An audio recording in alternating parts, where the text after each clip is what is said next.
The first time I realized loneliness can be quiet, it sounded like an elevator cable humming behind a closed door. I live on the 4th floor of an older apartment building that smells faintly of laundry soap and warm dust. Everyone here is polite in the careful way. Soft hellos in the hallway, a nod that doesn't ask for your name, the kind of silence that makes room for other people's lives but never quite invites them in. Doors close gently. Footsteps pass and fade. In the elevator, we stare at the floor numbers like they're more interesting than each other. I used to tell myself I liked it. Quiet, respectful, no drama.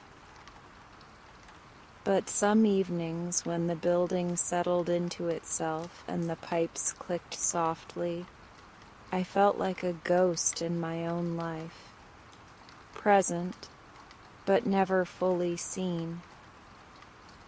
Then the first big rain of the season arrived. Not a polite drizzle, but a real rain. Thick, determined, tapping every surface like it was checking for weakness. The courtyard below turned dark and glossy, and the air pressed cool against my window. I stood there with a mug of tea, watching water thread down the glass in shaky lines. That's when I saw it. Across the courtyard, one window glowed with warm light, not the harsh overhead kind. This was softer, amber and flickering.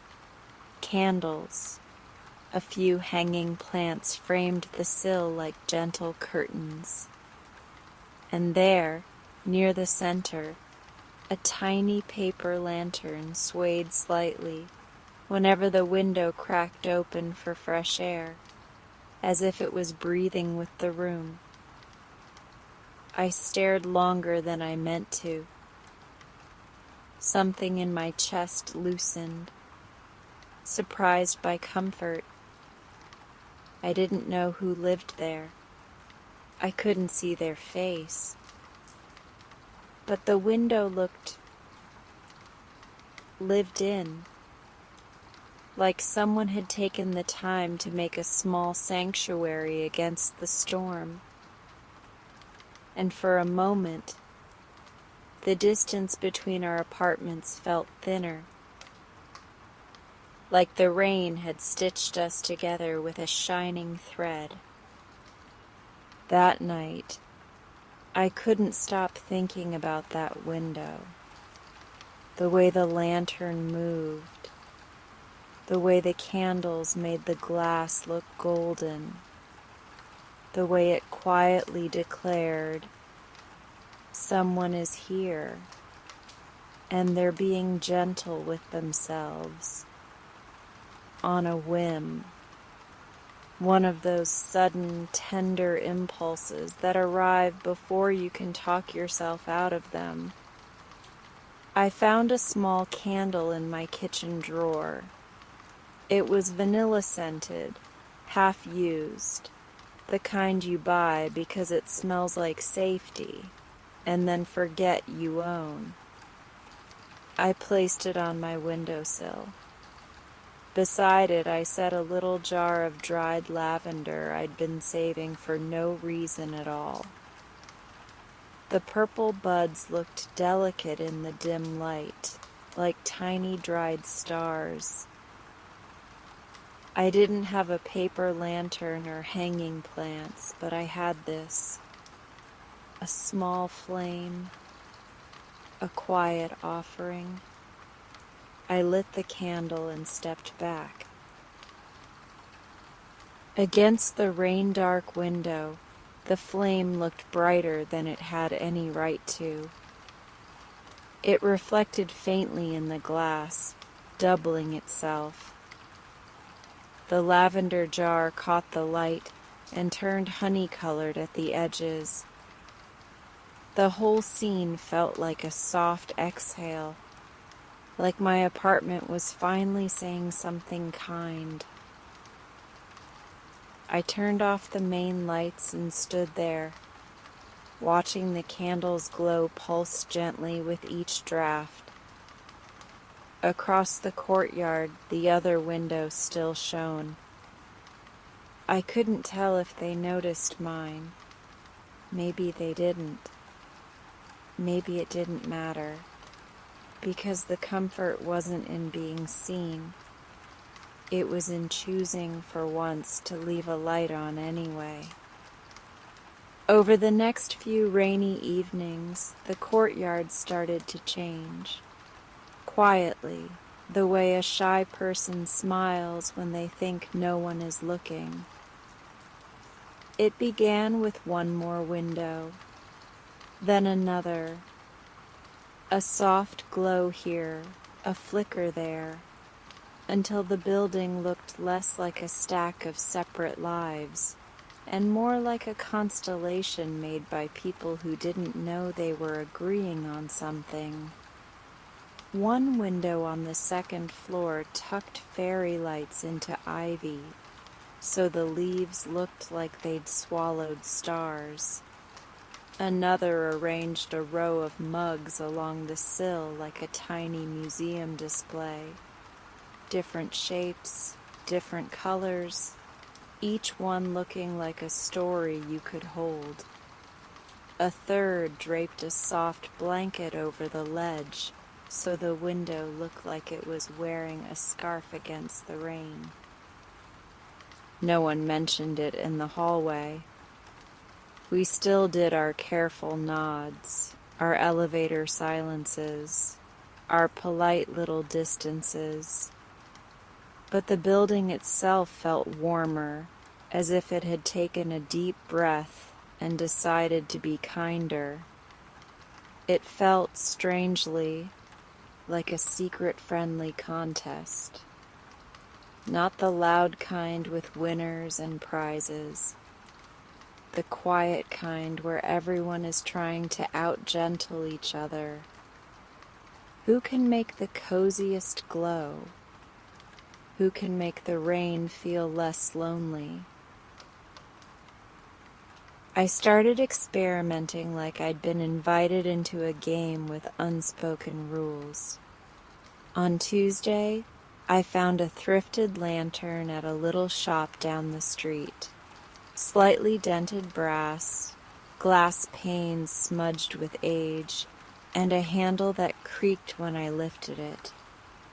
It looked like something that had once lived on a porch, listening to conversations. I cleaned it carefully, then set it beside my candle and lavender jar. When I lit it, the lantern threw patterned shadows onto my curtains like lace. On Wednesday, I bought a small potted fern from the market. It was bright and stubbornly alive, fronds curling outward like it was stretching after a nap. I tucked it close to the glass so it could catch the lantern's warmth and the faint gray daylight. The fern made my windowsill feel less like a ledge and more like a little shoreline of green. On Thursday, I wrote a sign. Just a scrap of paper and a marker, the letters uneven but honest. Warmth lives here. I taped it low on the window, not to announce myself, but to remind myself. When the rain pressed against the glass, the words looked steadier than I felt. And that's when I started catching glimpses of the others. A silhouette moving behind the candle-lit window across the courtyard. Someone lifting a plant higher, turning it so the leaves faced outward. A quick figure on the third floor pulling back a curtain just enough to check the effect, then letting it fall again like a bashful wave. A hand, only a hand, appearing in a window framed with fairy lights, striking a match, shielding the flame from a draft with careful fingers. It made me want to laugh softly into my tea. We were all still strangers, still separate names behind separate doors. Yet in the rain, we were learning a gentler way to say, I'm here. One night, as I adjusted my lantern, I saw the mug window change. A new mug appeared, sky blue, wide-handled, placed right at the center, like a little offering. The next evening, the blanket scarf window added a small stuffed rabbit on the sill, barely visible unless you were looking for it. I realized then that I had begun looking for them the way you look for friendly faces in a crowd. Not because I needed anything from them, just because it was comforting to know their small rituals existed. And each time I caught a neighbor tending their glow, lighting, arranging, draping, softening, I felt the building stitch itself together by inches.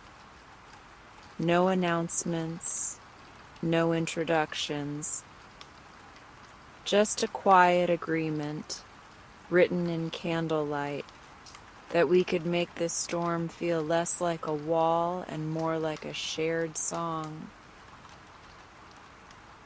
I didn't expect myself to become the kind of person who curates a windowsill. But the rain kept coming, and somewhere between the third and fourth evening of our silent little contest, I stopped feeling embarrassed and started feeling playful. I began calling my setup the rain shelf, like it was a tiny stage for comfort. I found a teacup with a faint gold rim and a hairline crack that made it feel loved instead of broken. I placed it near the glass like it was waiting for a sip of storm. Beside it, I stood a small bottle, clear glass, simple, and tucked a sprig of eucalyptus inside. The leaves smelled clean and green, like a deep breath you can hold in your hands. And then, of course, the thrifted lantern, my favorite part, casting soft patterns on the wall when I lit it, as if my apartment had learned how to dream in shadows. I'd stand back and watch for a minute, letting the glow settle the room. The candle would flicker. The eucalyptus would sway slightly when the window cracked for air. The teacup would catch the lantern light and shine at the edges like it was smiling. Across the courtyard, other windows continued to evolve. The fairy lights were now woven in a careful spiral through ivy. The mug window had added a tiny handwritten label beneath one cup, Tuesday Cocoa. The blanket scarf window had upgraded to 2 blankets, layered like the window was double bundled for winter. I started waving at the glass sometimes. Not a real wave meant for a person, but a small gesture toward the idea of us. Then I'd laugh at myself and pretend I was adjusting my curtain. One evening, after I'd come home soaked from a grocery run and left my shoes by the heater, I noticed something on the floor outside my door. A small piece of paper, folded in half, like it had been gently slid under without wanting to be heard. For a second, my stomach fluttered with the old building anxiety. Did I forget rent? Did I make noise? But when I opened it, the words were simple, unfussy, kind. Your window is my favorite. Thank you for making the courtyard feel less lonely. No name, no apartment number, just that. My throat tightened so suddenly I had to sit on the edge of my couch, note still in my hand. It was ridiculous, I told myself. I barely knew these people. We hadn't even exchanged real hellos beyond hallway politeness. And yet, the note made something warm move through me, like a lamp turning on in a room I'd forgotten existed. I read it 3 times, then a 4th, slower. Thank you. Less lonely. I didn't realize how much I needed someone to say those words until they were there, in plain ink, in my palm. I wanted to reply, but slipping notes under doors felt too intimate, too close to crossing the careful distances we'd all been maintaining. I stood by my own door for a while, thinking, then glanced down the hallway toward the elevator. The lobby bulletin board flashed in my mind, the one filled with lost cat flyers from 3 years ago and a faded notice about recycling rules. That would be safer, public, gentle. So I took my note downstairs, tucked it into my pocket like a secret, and stood in front of the bulletin board with a pen. My hand hovered the way it always does when I'm about to be brave in a small way. Then I wrote, in letters that leaned a little to the right, rainy windows are my new favorite tradition. Whoever started it, thank you. I pinned it up with a thumbtack that squeaked against the cork. On the elevator ride back up, I watched the floor numbers glow one by one. Usually I avoided eye contact in that mirrored box. This time I caught my own reflection and didn't look away. I looked softer, more real, like someone who belonged in her own life. When I reached the 4th floor, I opened my apartment and went straight to the rain shelf. I lit the lantern and the candle, set the eucalyptus bottle just so, and placed the anonymous note inside my teacup like it was a tiny blessing. Outside, rain stitched silver lines across the courtyard, and for the first time in a long time, the quiet didn't feel empty. It felt shared.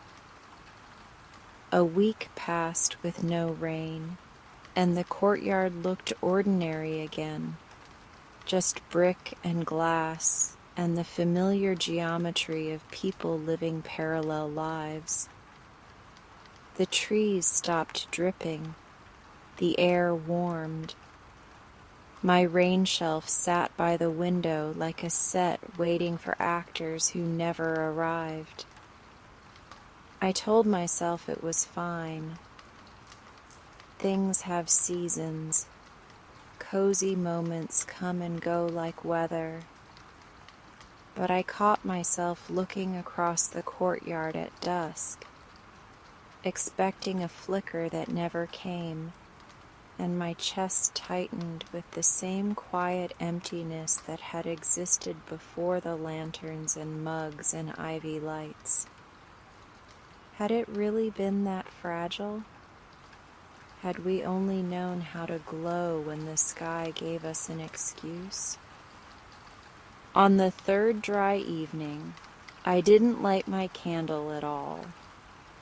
I made tea, walked to the window, and stared out at the blank rectangles of dark glass. The courtyard felt farther away without the warmth stitched between us. I felt a little silly for missing it so much, like I'd fallen in love with a holiday decoration. Then, on a cloudy Thursday, thick gray sky, air heavy like it might rain but stubbornly refusing, one window lit up anyway. It was the ivy window. The fairy lights bloomed softly into life, tucked among leaves that didn't need a storm to look beautiful. The glow steadied the courtyard like a deep breath. I held my mug with both hands and stared, startled by how relieved I felt. A minute later, another window responded. The mug display appeared, warm and golden behind the glass, as if the mugs themselves were little lanterns waiting to be noticed. Then, on the third floor, the blanket scarf window flickered on. No blanket this time, just a candle and something small set beside it. Maybe that stuffed rabbit again. It wasn't loud. It wasn't announced. It was simply happening. And suddenly, the competition we'd been playing shifted in my mind. It wasn't about who could make the prettiest glow. It was about who would show up when the weather didn't force us to. I didn't hesitate. I crossed the room, set my teacup where it belonged, adjusted the eucalyptus bottle, and lit my thrifted lantern. The patterned shadows reappeared on my wall like a familiar friend.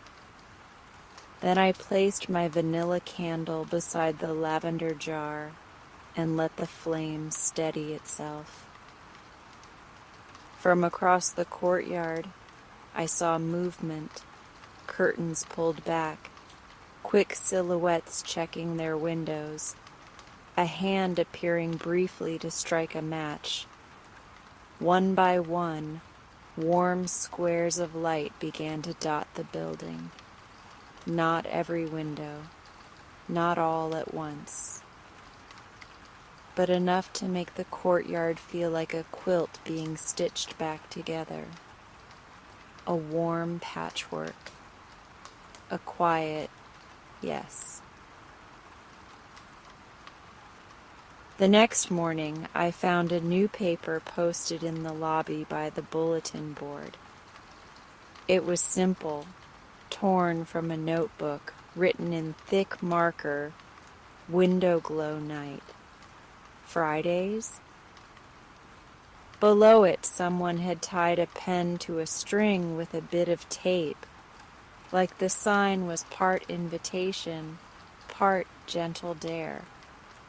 Underneath were two columns, yes and no, with a few early votes already marked in small, careful check marks. I laughed under my breath, alone in the lobby, and it sounded like sunlight. I took the pen and added my check mark under yes.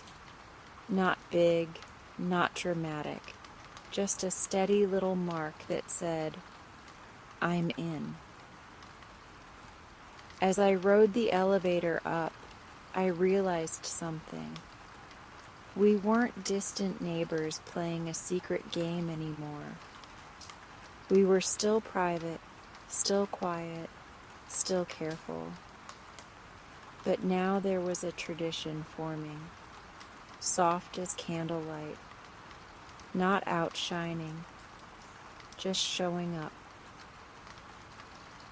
Friday nights became window glow night, the way good things often do, without fanfare, without forcing anyone to participate, simply by repeating until it felt normal.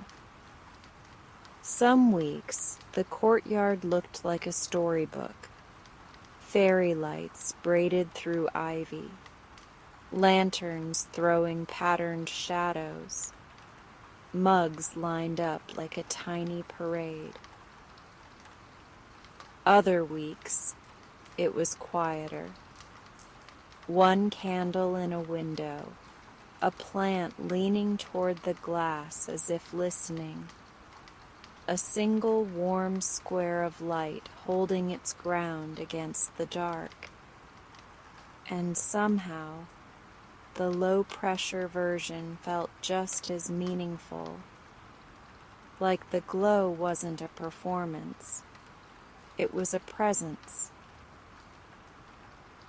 I wanted to make it easy for people to join without thinking too hard, without spending money, without feeling like they had to keep up. So one afternoon, I carried a small basket down to the lobby and set it on the table beneath the bulletin board. Inside, I placed spare tea lights in a little paper bag, a handful of matchbooks I'd collected from the corner cafe, and a few simple paper lantern kits. Fold and tab ones that looked charming even when they weren't perfect. I wrote a label in my neatest handwriting. Take one if you want. Then, after a second thought, I added, no pressure.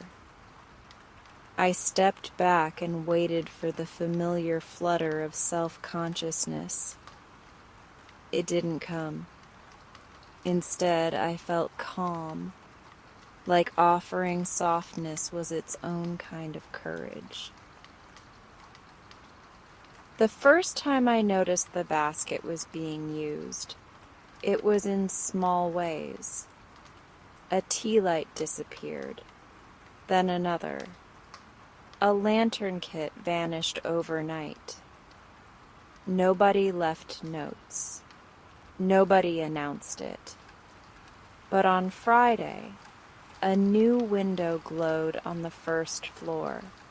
A single candle beside a houseplant, simple and proud. The next week, I caught a neighbor in the hallway carrying one of the lantern kits. She paused when she saw me, cheeks pinking like she'd been caught doing something tender. "Hi," she said, and this hello had more warmth than all the previous hellos combined. "Hi," I replied, smiling. "Lantern night?" She nodded, then let out a small laugh. "I'm not good at folding." "Crooked lanterns are charming," I said. "They look more human." That night, her lantern did tilt crookedly in her window, leaning like it was shy, and when I spotted it, I laughed out loud. Almost immediately, from across the courtyard, another window's curtain shifted, and I saw the brief shape of someone laughing too. Little gestures began to appear like wildflowers. A warm smile in the lobby that lasted half a second longer than politeness required. A wave from behind a curtain, quick and slightly awkward, but unmistakably meant for me. Once, a man from the third floor pointed at my eucalyptus bottle through the glass and gave a thumbs up, as if complimenting a masterpiece. I held my mug up in return like a tiny toast. We didn't suddenly become best friends. There were no group dinners or forced gatherings or awkward let's all hang out meetings. The elevator still had its quiet. People still protected their solitude. Doors still closed gently. But on Fridays, when the world outside was wet and loud, or even when it wasn't, we offered each other a steady kind of proof. I'm here. You're here. We can make this place softer. One evening, as I lit my lantern, I realized the building hadn't changed dramatically at all. It was still old, still creaky, still full of strangers living their separate lives. And yet, the courtyard felt different now, held together by a ritual small enough to keep, kind enough to share. A patchwork of gentle light, a quiet tradition that didn't ask for anything, only that once a week we show up.